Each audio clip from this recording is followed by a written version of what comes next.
7th of this month, July 7th రోజు మనకు dial 100 ఒక కంప్లైంట్ వచ్చింది. ఏమని అంటే ఒక హిట్ అండ్ రన్ యాక్సిడెంట్ అయింది. యాక్సిడెంట్ లో ఒక 57-year-old లేడీ చనిపోయింది అని మనకు కంప్లైంట్ వచ్చింది. సో దాన్ని మనం ఇమ్మీడియట్ గా హిట్ అండ్ కేసుగా రిజిస్టర్ చేసి దాని మీద ఫర్దర్ ఇన్వెస్టిగేషన్ చేయడం జరిగింది. ఆ ఫర్దర్ ఇన్వెస్టిగేషన్ చేస్తున్నప్పుడు ఏ వెహికల్ అయితే ఈమెను యాక్సిడెంట్ చేసి వెళ్ళిందో ఒక వెహికల్ ని సస్పెక్ట్ వెహికల్ గా ఐడెంటిఫై చేయడం జరిగింది. అది మహీంద్రా థార్ అనే వెహికల్. ఆ మహీంద్రా థార్ ఎక్కడి నుంచి వచ్చింది ఏంది అని ఫర్దర్ ఇన్వెస్టిగేషన్ చేస్తే ఇది కార్ ని ఇచ్చేసి వాళ్ళే డ్రైవ్ చేసుకునే రెంటల్ ఏజెన్సీ ఉంటుంది కదా, అక్కడ నుంచి ఈ థార్ వెహికల్ అనేది ఒక ఇద్దరు సస్పెక్ట్స్ వన్ డే కోసము హైర్ కి తీసుకున్నారు అని మనకు వాళ్ళు చెప్పడం జరిగింది.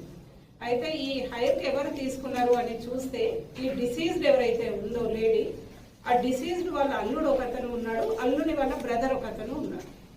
అయితే వీళ్ళు హైర్ తీసుకొని మళ్ళీ అదే టైంలో ఇదే వెహికల్ తో ఆమెకు యాక్సిడెంట్ అవ్వడం ఏంది, హిట్ అండ్ రన్ ఏంది అని చెప్పి మన ఏసీపీ గజ్వేల్ మళ్ళీ సేమ్ సిఐతో ఉంటా గారు అండ్ ఎస్ఐ రవికాంత్ దీన్ని డీటెయిల్ గా ఇన్వెస్టిగేషన్ చేసినప్పుడు మనకు తెలిసింది ఏంటంటే ఇది యాక్సిడెంట్ కాదు, మర్డర్ అని.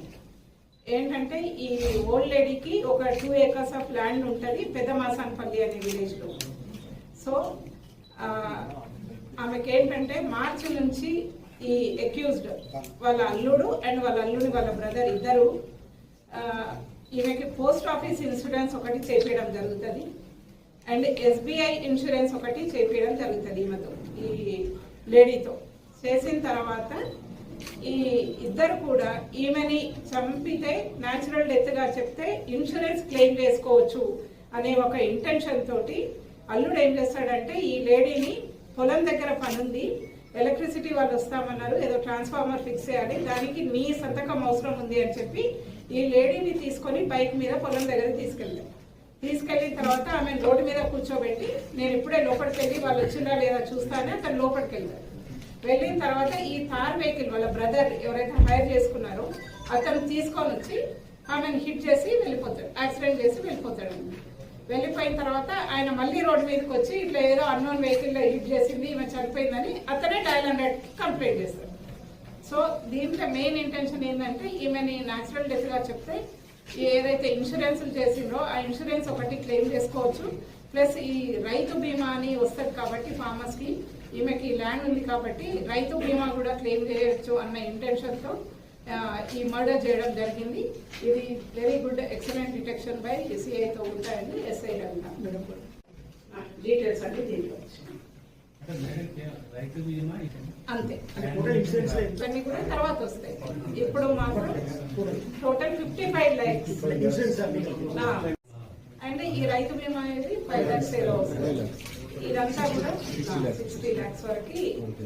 ఎందుకంటే వీళ్ళు ఇంతకుముందు ఏదో పౌల్ట్రీ ఫామ్ పెట్టి సమ్ బిజినెస్ చేసి వీళ్ళకి లాస్ రావడం జరిగింది.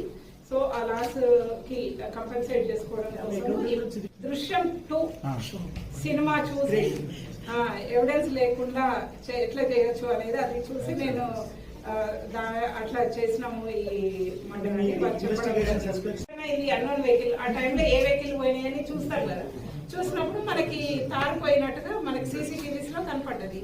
ఈ కార్ ఎవరి వెహికల్ ఏంది అని మనం ఇన్వెస్టిగేట్ చేసినప్పుడు సో అండ్ సో దగ్గర వెహికల్ ఇది రెంటల్ కి ఇస్తారు అని తెలిసింది.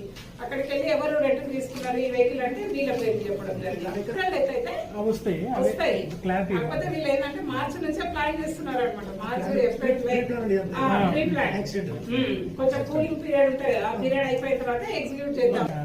ఇన్సూరెన్స్ అనేది రాదు అండ్ ఇట్లాంటిది ఏ తప్పు చేసినా గానీ ఇమ్మీడియట్ గా డిటెక్ట్ అవుతుంది, జైలుకు వెళ్ళడం క్రైమ్.